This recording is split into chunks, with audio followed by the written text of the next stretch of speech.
Identity is always a political tool for candidates. They always have to use their identity to connect with as many audiences as they can. And so, for candidates that are outside of the kind of scope of the typical white male presidential candidate, they have a lot more work to do to make the claim both that they could be president, but also that they can represent this story of who we are as Americans.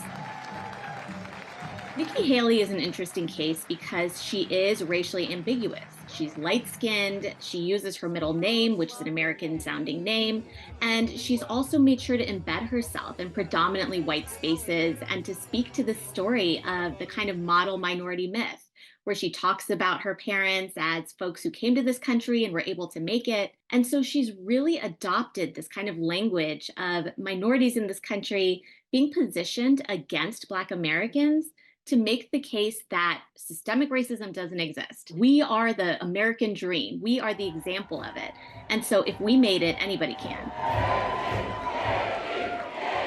This is a political strategy to appeal to white voters and not just conservatives. It also appeals to white moderates because it tells a really rosy story about America as a place where the American dream is very real. And it also tells a story that's appealing because it buries racism.